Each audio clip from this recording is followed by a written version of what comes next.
Hi guys! Okay, so we're going to read chapter 2. It's called Winter Days and Winter Nights. The first snow came and the bitter cold.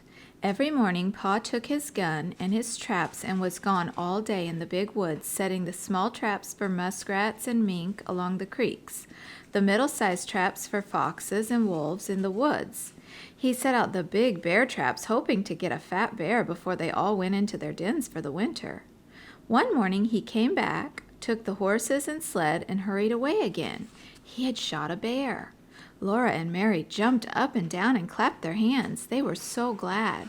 Mary shouted, "I want the drumstick! I want the drumstick!" Mary didn't know how big a bear's drumstick is. When Pa came back, he had both a bear and a pig in the wagon. He'd been going through the woods with a big bear trap in his hands and the gun on his shoulder when he walked around a big pine tree covered with snow, and the bear was behind the tree. The bear had just killed the pig and was picking it up to eat it, Pa said the bear was standing up on its hind legs, holding the pig in its paws just as though they were hands. Pa shot the bear, and there was no way of knowing where the pig came from, nor whose pig it was, so I just brought home the bacon, Pa said. There was plenty of fresh meat to last for a long time. The days and the nights were so cold that the pork in a box and the bear meat hanging in the little shed outside the back door were solidly frozen and did not thaw. When Ma wanted fresh meat for dinner, Pa took the axe and cut off a chunk of frozen bear meat or pork. But the sausage balls or the salt pork or the smoked hams or the venison Ma could get for herself from the shed or the attic. The snow kept coming till it was drifted and banked against the house. In the morning, the window panes were covered with frost and beautiful pictures of trees and flowers and fairies. Ma said that Jack Frost came in the night and made pictures while everyone was asleep. Laura thought that Jack Frost was a little man all snowy white, wearing a glittering white pointed cap and soft white knee boots made of deerskin. His coat was white and his mittens were white, and he did not carry a gun on his back, but in his hands he had shining, sharp tools with which he carved the pictures.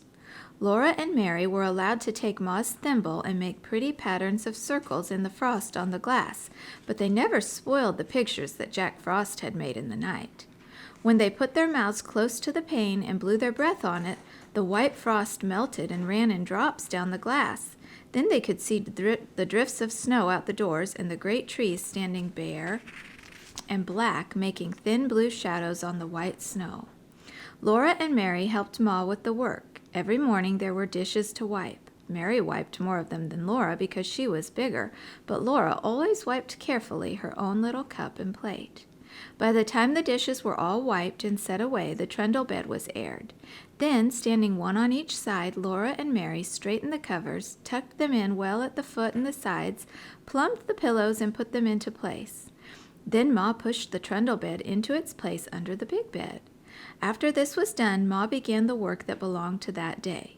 Each day had its own proper work, Ma used to say. Wash on Monday, iron on Tuesday, mend on Wednesday, churn on Thursday, clean on Friday, bake on Saturday, rest on Sunday. Laura liked the churning and the baking days best of all in the week. In the winter, the cream was not yellow as it was in the summer, and butter churned from it was white and not so pretty. Ma liked everything on her table to be pretty, so in the winter time she colored the butter. After she'd put the cream in the tall crockery churn and set it near the stove to warm, she washed and scraped a long orange-colored carrot. Then she grated it on the bottom of the old leaky tin pan that Pa had punched full of nail holes for her. Ma rubbed the carrot across the roughness until she had rubbed it all through the holes, and when she lifted up the pan there was soft, juicy mounds of grated carrot. She put this in a little pan of milk on the stove, and when the milk was hot, she poured milk and carrot into a cloth bag. Then she squeezed the bright yellow milk into the churn, where it colored all the cream. Now the butter would be yellow. Laura and Mary were allowed to eat the carrot after the milk had been squeezed out. Mary thought, you hear my dog? Mary thought she ought to have the larger share because she was older, and Laura said she should have it because she was littler, but Ma said they must divide it evenly. It was very good. When the cream was ready, Ma scalded the long wooden churn dash and put it in the churn and dropped the wooden churn cover over it.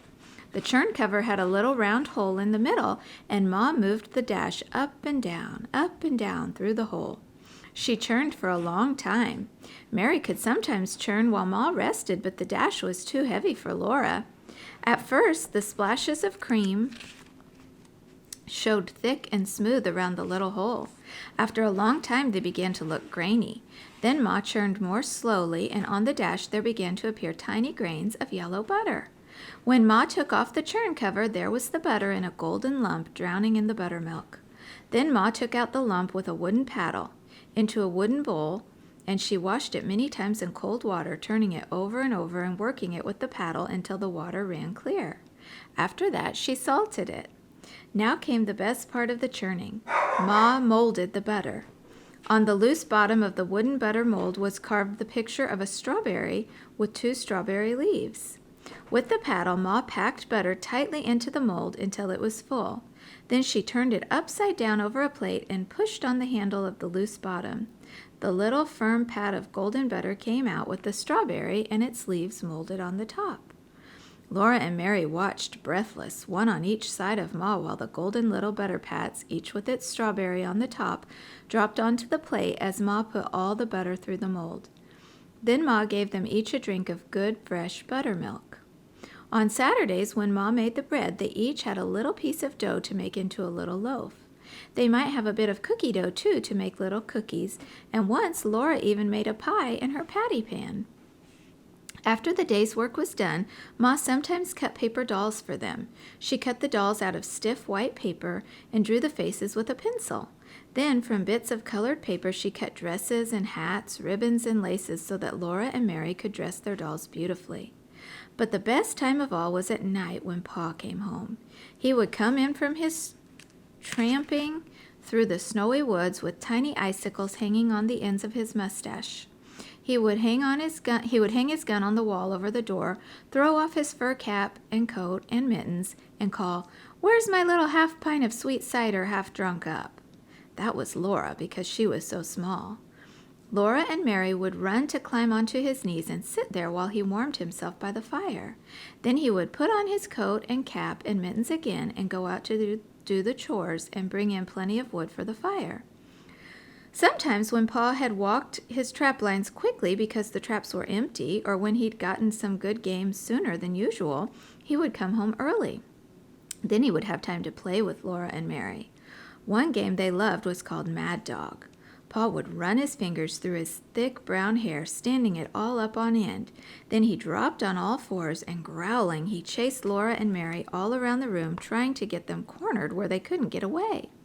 They were quick at dodging and running, but once he caught them against the wood box behind the stove, they couldn't get past Pa, and there was no other way out. Then Pa growled so terribly, his hair was so wild, and his eyes so fierce that it all seemed real. Mary was so frightened that she could not move, but as Pa came nearer, Laura screamed, and with a wild leap and a scramble, she went over the wood box, dragging Mary with her. And at once there was no Mad Dog at all. There was only Pa, standing there with his blue eyes shining, looking at Laura. "Well," he said to her, "you're only a little half pint of cider half drunk up, but by jinks, you're as strong as a little French horse." "You shouldn't frighten the children so, Charles," Ma said. "Look how big their eyes are." Pa looked, and then he took down his fiddle, and he began to play and sing. Yankee Doodle went to town, he wore his striped trousies, he swore he couldn't see this town, there were so many houses. Laura and Mary forgot all about the Mad Dog.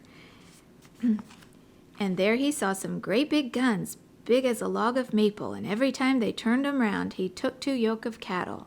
And every time they fired 'em off, it took a horn of powder. It made a noise like Father's gun, only a nation louder. Pa was keeping time with his foot, and Laura clapped her hands to the music when he sang. All alone in the big wild woods, and the snow and the cold, the little log house was warm and snug and cozy. Pa and Ma and Mary and Laura and baby Carrie were comfortable and happy there, especially at night. Then the fire was shining on the hearth, the cold and the dark, and the wild beasts were all shut out, and Jack the brindle bulldog and Black Susan the cat lay blinking at the flames in the fireplace. Ma sat in her rocking chair sewing by the light of the lamp on the table. The table was bright and shiny. There was salt in the bottom of its glass bowl with the kerosene to keep the kerosene from exploding, and there were bits of red flannel among the salt to make it pretty. It was pretty. Laura loved to look at the lamp with its glass chimney so clean and sparkling, its yellow flame burning so steadily, and its bowl of clear kerosene colored red by the bits of flannel. She loved to look at the fire in the fireplace flickering and changing all the time, burning yellow and red and sometimes green above the logs, and hovering blue over the golden and ruby coals. And then Pa told stories. When Laura and Mary begged him for a story, he would take them on his knees and tickle their faces with his long whiskers until they laughed out loud. His eyes were blue and merry. One night, Pa looked at Black Susan stretching herself before the fire and running her claws out and in, and he said, "Do you know that a panther is a cat? A great big wild cat." "No," said Laura. "Well, it is," said Pa. "Just imagine Black Susan bigger than Jack and fiercer than Jack when he growls. Then she would be just like a panther." He settled Laura and Mary more comfortably on his knees, and he said, "I'll tell you about Grandpa and the panther." "Your grandpa?" Laura asked. "No, Laura, your grandpa, my father." "Oh," Laura said, and she wiggled closer against Pa's arm. She knew her grandpa. He lived far away in the big woods in a big log house. Pa began. The Story of Grandpa and the Panther. "Your grandpa went to town one day and was late starting home. It was dark when he came riding his horse through the big woods, so dark that he could hardly see the road, and when he heard a panther scream, he was frightened, for he had no gun." "How does a panther scream?" Laura asked. "Like a woman," said Pa. "Like this." Then he screamed so that Laura and Mary shivered with terror. Ma jumped in her chair and said, "Mercy, Charles!" But Laura and Mary loved to be scared like that.